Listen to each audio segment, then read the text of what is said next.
Você está no WhatsApp há 20 minutos tentando formular uma resposta. A mensagem da amiga é simples. Pode me ajudar a cuidar do meu filho sábado?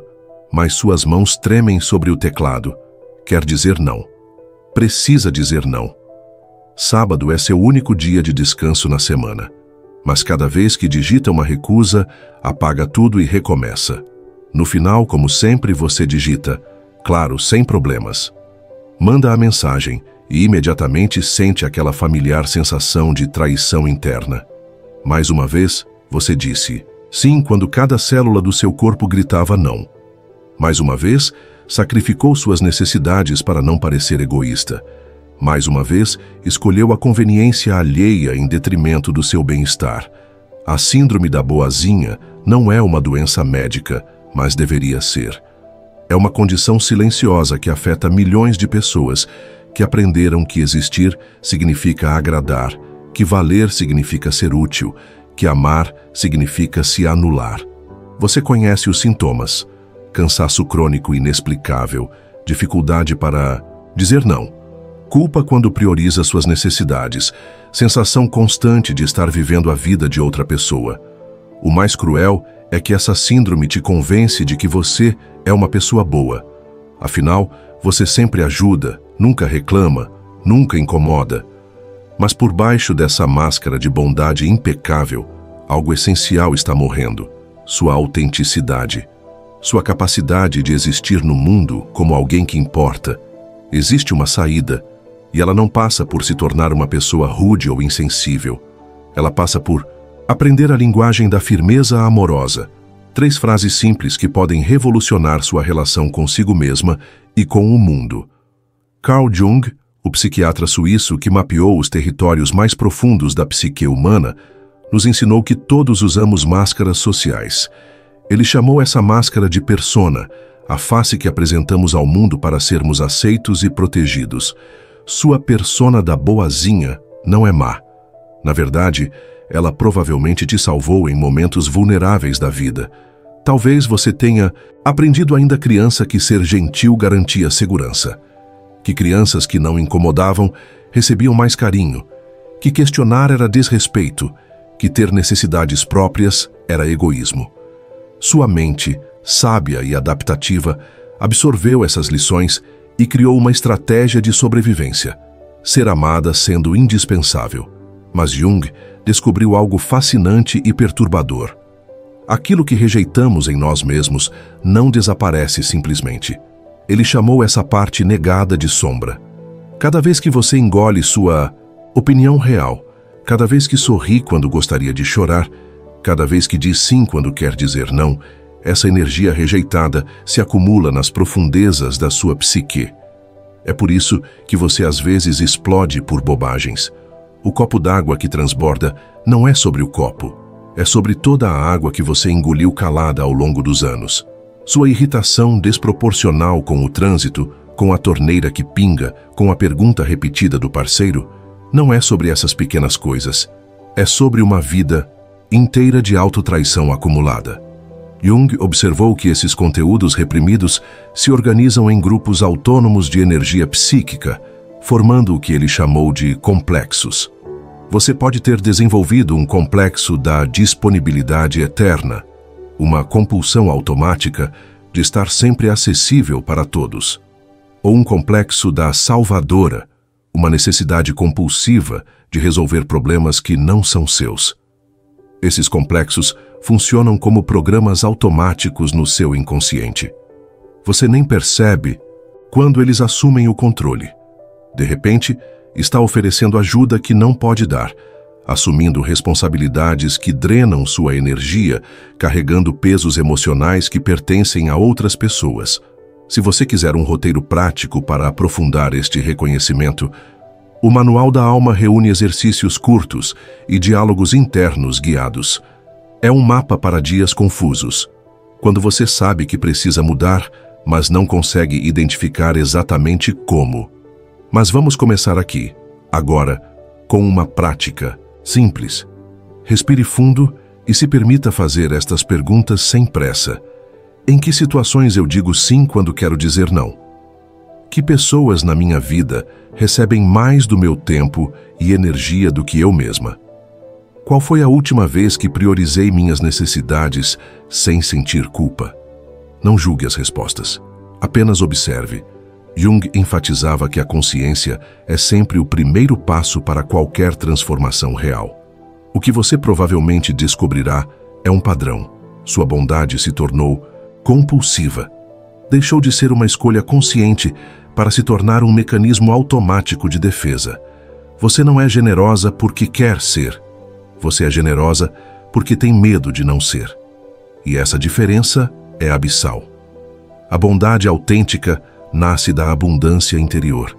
Você dá porque tem para dar, porque isso te nutre também, porque é uma expressão natural do seu amor próprio saudável. A bondade compulsiva nasce da escassez, medo de abandono, terror de rejeição, crença profunda de que você só vale quando está sendo útil. Jung nos ensinou sobre um fenômeno chamado projeção, a tendência inconsciente de ver nos outros aquilo que negamos em nós mesmos. Por isso, você provavelmente se irrita com pessoas egoístas ou que só pensam em si mesmas. Na verdade, uma parte reprimida de você inveja profundamente essa liberdade que elas têm de se priorizarem. Quando você critica mentalmente aquela colega que não fica até mais tarde ajudando a equipe, ou aquela amiga que cancela compromissos para descansar, você está projetando sua própria sombra, sua capacidade negada de colocar suas necessidades em primeiro lugar. Experimente agora uma microprática de reconhecimento da projeção. Pense numa pessoa que te irrita especificamente por ela parecer egoísta. Respire fundo e se pergunte com honestidade: que parte dessa característica eu gostaria de ter permissão para expressar? A resposta pode ser reveladora e libertadora. O próximo passo é aprender a linguagem da firmeza amorosa. 3 frases simples que podem revolucionar sua capacidade de existir no mundo sem se anular. Não são fórmulas mágicas, mas ferramentas práticas que honram tanto suas necessidades quanto sua natureza essencialmente amorosa. A primeira frase é: preciso pensar sobre isso. Parece simples, mas é revolucionária para quem está acostumada a responder automaticamente com sim. Essa frase te dá algo precioso que a síndrome da boazinha roubou de você: tempo. Tempo para consultar sua verdade interior, antes de reagir por impulso condicionado. Pratique dizê-la em voz alta agora, percebendo como ela soa. Preciso pensar sobre isso. Sinta como essas palavras criam um espaço sagrado entre o pedido do outro e sua resposta. Nesse espaço, você pode consultar seu corpo, suas emoções, sua agenda real, sua energia disponível. A segunda frase é ainda mais poderosa: não vai ser possível desta vez. Observe que não é não posso, o que soa como impotência. É não vai ser possível. Uma declaração factual, sem justificativas excessivas. A palavra desta vez suaviza a resposta, indicando que você não é uma pessoa sistematicamente indisponível, apenas alguém que honra seus limites. A terceira frase integra empatia com firmeza. Entendo sua situação, mas não posso ajudar agora. Essa frase reconhece a necessidade do outro sem assumir a responsabilidade de resolvê-la. É o equilíbrio perfeito entre compassão e autopreservação. Jung enfatizava a importância do diálogo consciente com diferentes partes de nós mesmos. Experimente agora uma conversa interna com sua persona da boazinha. Visualize-a como uma personagem à sua frente. Talvez seja você mesma, mas com ombros curvados pelo peso que carrega e um sorriso cansado. Comece agradecendo. Obrigada por ter me protegido quando eu não sabia como fazer isso sozinha. Você me ajudou a ser aceita quando eu me sentia vulnerável. Depois, pergunte com carinho: do que você tem medo quando eu digo não? Escute a resposta sem julgamento. Talvez ela responda: tenho medo de que me abandonem. Ou tenho medo de descobrir que, no fundo, não sou uma pessoa boa. Agora, com a sabedoria de quem cresceu, responda a esses medos. Eu entendo, e esse medo foi válido por muito tempo. Mas agora, eu posso cuidar de mim de outras maneiras. Posso ser amada por quem eu sou, não apenas pelo que eu faço. Esse diálogo não é fantasia. É uma técnica psicológica profunda que permite integrar aspectos fragmentados da personalidade. Quando dialogamos conscientemente com nossas diferentes facetas internas, elas param de nos controlar inconscientemente. O passo seguinte é fazer as pazes com sua raiva reprimida. Sim, você tem raiva. Toda pessoa que se anula compulsivamente tem. É uma raiva justa, acumulada por anos de autotraição. Mas em vez de direcioná-la destrutivamente para fora ou para dentro, Jung nos convida a vê-la como informação valiosa. Sua raiva é uma bússola interna que aponta para onde seus limites estão sendo violados. Ela carrega a energia que você precisa para se defender, para existir no mundo como alguém que importa. Experimente escrever uma carta para sua raiva. Pode começar assim: Querida raiva, eu sei que você tem estado aí, tentando me avisar sobre coisas importantes. Peço desculpas por ter te ignorado por tanto tempo. O que você quer que eu saiba? Escreva livremente, sem censurar. Deixe sua raiva falar sobre relacionamentos desequilibrados, energia desperdiçada, sonhos adiados. Quando você permite que sua raiva se expresse de forma segura, através da escrita, do movimento, da arte, algo alquímico acontece. Ela se transforma, deixa de ser uma força destrutiva e se torna energia de autodeterminação. Uma prática poderosa é criar um mapa dos seus gatilhos emocionais. Durante uma semana, observe quando você se sente compelida a agradar contra sua vontade. Anote: que situação foi? Quem estava presente? Que emoção emergiu primeiro? Que sensação física você teve no corpo? Você começará a ver padrões claros. Talvez tenha mais dificuldade de dizer não para figuras de autoridade, ecoando dinâmicas familiares antigas. Talvez para pessoas que percebe como vulneráveis, ativando seu complexo de salvadora. Cada padrão identificado é um passo na direção da liberdade consciente. Muita gente me pergunta como aplicar essas descobertas no dia a dia. No Manual da Alma, eu organizei as práticas em trilhas simples, para que você possa avançar no seu ritmo, sempre respeitando o momento único em que se encontra. Agora vamos explorar um território ainda mais profundo da psicologia junguiana, sua relação com o que Jung chamava de anima ou animus, a contraparte psicológica do sexo oposto que todos carregamos. Para as mulheres, o animus representa aspectos como assertividade, lógica, capacidade de proteção própria e tomada de decisão firme. Muitas mulheres que desenvolvem a síndrome da boazinha têm um animus ferido ou subdesenvolvido. Foram ensinadas que essas qualidades masculinas são incompatíveis com a feminilidade saudável. Resultado, elas se tornam dependentes de outros para acessar sua própria força interior.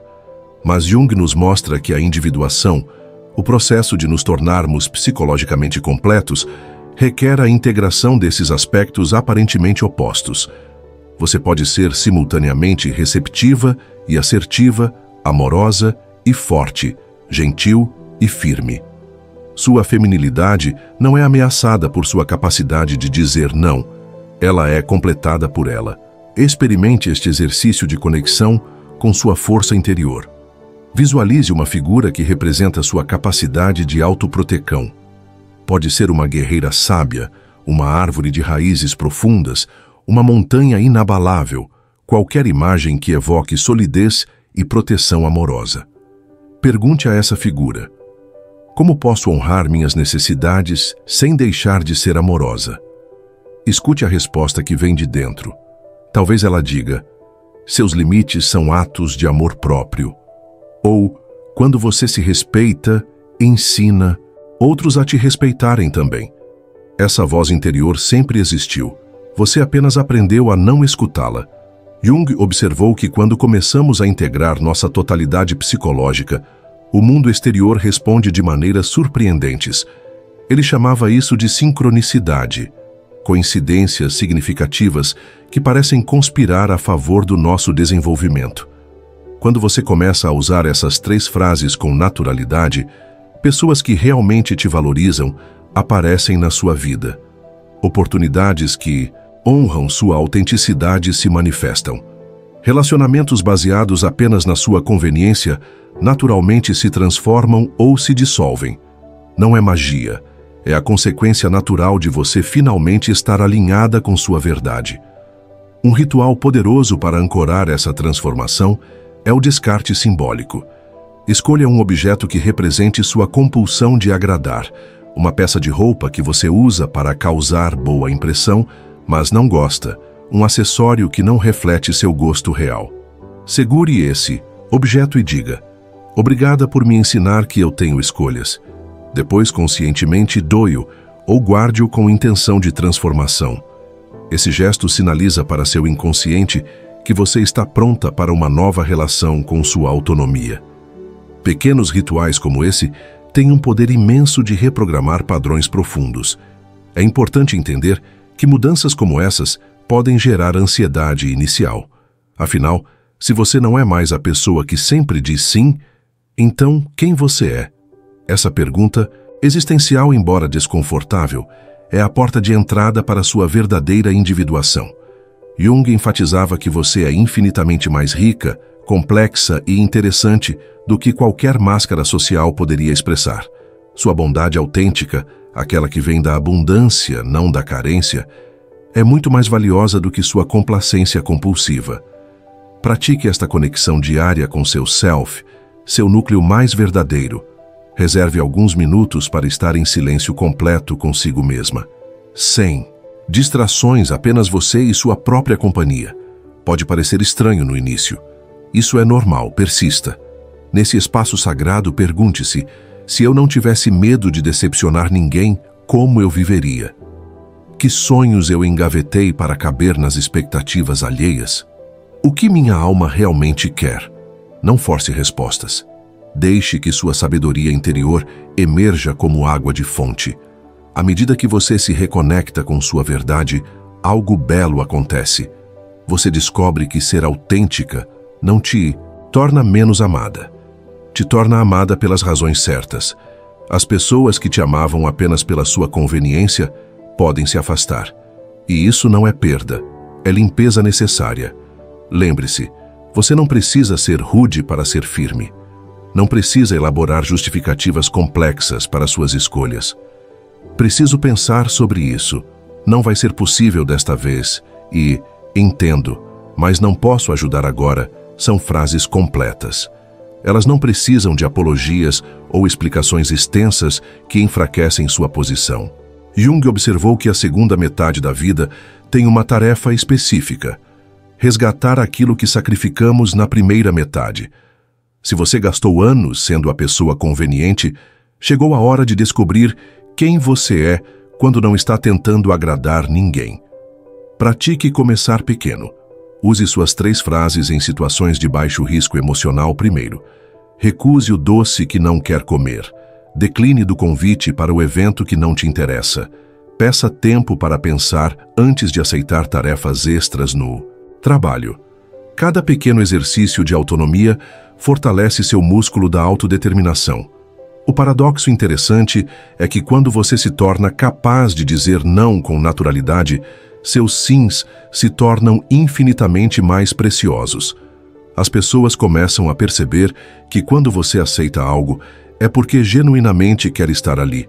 Sua presença se torna um presente consciente, não uma obrigação automática. Quando estiver pronta para ir além dessas descobertas iniciais, o Manual da Alma pode servir como bússola. Perguntas que despertam clareza, rituais simples que ancoram mudanças e páginas em branco que se tornam espelhos da sua jornada única de volta para casa. Pense nas mulheres que você mais admira na vida real ou na ficção. Provavelmente, não são aquelas que dizem sim para tudo, mas aquelas que têm presença, integridade, que sabem quem são e agem de acordo. Elas irradiam uma energia especial porque não estão desperdiçando força vital, sustentando máscaras falsas. Você pode ser essa, Mulher. Você já é essa mulher no fundo. Só precisa remover as camadas de condicionamento que estão obscurecendo sua luz natural. Suas 3 frases são chaves douradas que podem abrir as portas da prisão que você mesma construiu. Jung nos lembra que o processo de individuação não é egoísta. É o maior presente que podemos dar ao mundo. Uma pessoa que conhece seus limites, que honra suas necessidades, que age a partir de sua verdade interior, tem muito mais a oferecer do que alguém que se doa compulsivamente por medo. Um último exercício para integrar essa jornada. Escreva uma carta para você daqui a 6 meses, quando essas 3 frases tiverem se tornado naturais na sua vida. Descreva como ela se sente ao acordar, como se relaciona com pedidos e demandas, que escolhas ela faz. Fale sobre a energia que ela tem, porque não está mais desperdiçando força tentando ser quem não é. Agora imagine essa versão futura sua escrevendo de volta. Que palavras de encorajamento ela ofereceria? Que primeiro passo ela sugeriria para hoje? Escute essa sabedoria que vem do seu próprio potencial realizado. Você está no WhatsApp novamente, mas desta vez algo é diferente. A mensagem chegou. Pode me ajudar com uma coisa? Mas agora, em vez de sentir aquele aperto familiar no peito, você respira fundo e digita naturalmente. Preciso pensar sobre isso. Te respondo em algumas horas. Manda a mensagem e sente algo novo. Paz. Não culpa, não ansiedade, mas uma sensação serena de estar finalmente honrando tanto a pessoa que pediu, quanto a pessoa que você é. Você criou espaço para uma escolha consciente. Nas próximas 24 horas, comprometa-se a experimentar pelo menos uma das suas 3 frases. Pode ser em uma situação pequena, sem grandes consequências. O importante é sentir como é usar palavras que honram seus limites sem atacar ninguém. Esse é o primeiro passo de uma jornada transformadora. O início de uma nova história. A história de uma mulher que parou de ter medo de existir e começou a viver sua vida real. Uma mulher que descobriu que ser firme e ser amorosa não são opostos, mas parceiros na dança da autenticidade. E descobriu que isso era exatamente o que o mundo estava esperando dela.